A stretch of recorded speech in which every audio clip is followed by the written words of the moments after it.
Wisconsin state officials are looking to opt out of the federal No Child Left Behind Act. They say it'll hinge on creating a new statewide accountability system for education. However, it would require approval from the U.S. Secretary of Education. News 8's Lou Hillman joins us now with the latest. Lou? Well, Governor Scott Walker and the state superintendent of schools, Tony Evers, have not agreed on much lately. But they do agree the federal No Child Left Behind Act is not working, which is why they're trying to get Wisconsin out. For almost a decade now, the nation's schools have been graded on standards set forth in the No Child Left Behind Act. Many school administrators think the system is flawed. The assessments are built on minimums. They're not necessarily built on high standards and high expectations for all kids. And I just really believe that it really promotes a one-size-fits-all approach to schools, and that's not what really works, we believe, in our schools. La Crosse's Superintendent Randy Nelson is excited about a new plan unveiled on Monday.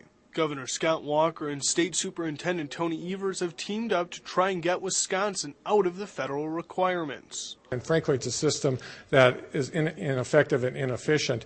We have the opportunity here with this design team that we're putting together to create a world-class accountability system. Evers and Walker believe that if Wisconsin can put in place its own accountability system, the state could get a waiver out of No Child Left Behind. And they've already had talks with Arne Duncan, the Secretary of Education. He's the person who has the authority to grant that waiver. But I think this is exactly the sort of thing he's kind of asking for from the states. That's because there's growing concern as 2014 approaches. That's when schools are expected to have 100% of students proficient in math and reading under the No Child Left Behind Act.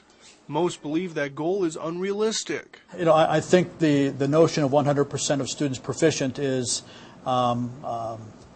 really a challenge. The new proposal would focus on the performance of both school districts and individual educators. Evers and Walker say the specifics are still being worked out.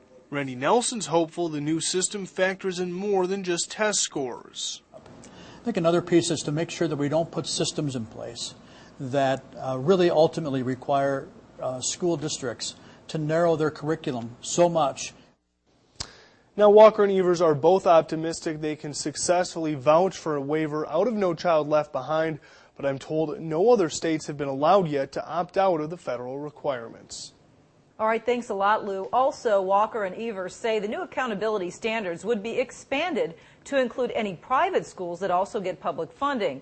That is not the case with No Child Left Behind.